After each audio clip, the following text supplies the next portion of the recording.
ദൈവനാമത്തിന് മഹത്വമുണ്ടാകട്ടെ. ഇന്നത്തെ ചിന്തയ്ക്കായി ഹബക്കൂക്ക് 2-ാം അധ്യായം 1-ാം വാക്യം. ഞാൻ കൊത്തളങ്ങളിൽ നിന്ന് കാവൽ കാത്തുകൊണ്ട് അവൻ എന്നോട് എന്തരുളി ചെയ്യും എന്നും എന്റെ ആവലാതി സംബന്ധിച്ച് ഞാൻ എന്തുത്തരം പറയേണ്ടു എന്നും കാണേണ്ടതിന് ദൃഷ്ടി വയ്ക്കും. ദൈവത്തോട് തുറന്നു സംസാരിക്കുന്നതാണ് യഥാർത്ഥ പ്രാർത്ഥനയെങ്കിൽ നമ്മുടെ പ്രാർത്ഥന എങ്ങനെയുള്ളതാണ്? നമ്മുടെ ആവലാതികളും പരാതികളും ദൈവത്തോട് പങ്കിടുവാനും സംശയങ്ങൾ ചോദിക്കുവാനും നമുക്ക് അവകാശമുണ്ട്. അത് തെറ്റല്ല. ഇവിടെ ഹബക്കൂക്ക് പ്രവാചകൻ ദൈവത്തോട് ചോദിക്കുന്നു, യഹോവേ, ഞാൻ നിന്നെ എത്രത്തോളം വിളിക്കുകയും നീ കേൾക്കാതിരിക്കുകയും ചെയ്യും? ഇത് സാധാരണ ഒരു മനുഷ്യന്റെ ചോദ്യമല്ല. ദൈവം തിരഞ്ഞെടുത്ത ഒരു പ്രവാചകന്റെ പ്രാർത്ഥനയാണ്. പലപ്പോഴും ദൈവം പ്രാർത്ഥന കേൾക്കുന്നില്ല എന്ന് നാം ചിന്തിക്കുകയും നിരാശപ്പെടുകയും ചെയ്യാറുണ്ട്.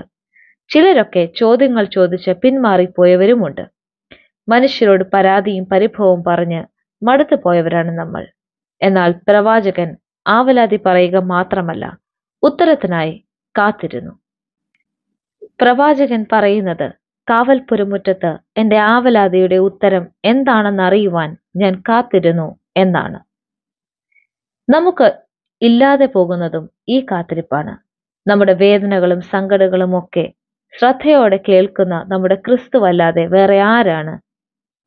മറ്റുള്ളവരോട് പറയുന്നതിന് ഒരു പരിധിയുണ്ട് എന്ന് മാത്രം പരിഹാരം നൽകാനും കഴിയുകയില്ല. എന്നാൽ എന്റെ ഓരോ നെടുവീർപ്പും അറിയുന്നവനോട് പറയുക, തള്ളിക്കളയുകയില്ല. അവൻ നമുക്ക് ഉത്തരം നൽകും. പ്രിയമുള്ളവരെ, നമ്മുടെ ഉള്ളിൽ പ്രയാസങ്ങളും ദുഃഖങ്ങളും ഒക്കെയുണ്ട്. ചുറ്റും നടക്കുന്ന സംഭവങ്ങൾ ചില ചോദ്യങ്ങളിലേക്ക് നമ്മെ നയിക്കാറുണ്ട്. നാം അത് മനസ്സിൽ അടക്കി വെച്ച് ഒരു രോഗിയായി തീരാതെ സർവജ്ഞാനിയായ ക്രിസ്തുവിന്റെ കരങ്ങളിലേക്ക് പകരുക. എന്നിട്ട് ക്ഷമയോടെ കാത്തിരിക്കുക. അവൻ പലവിധ മാർഗങ്ങളിലൂടെ നമ്മോട് സംസാരിക്കും.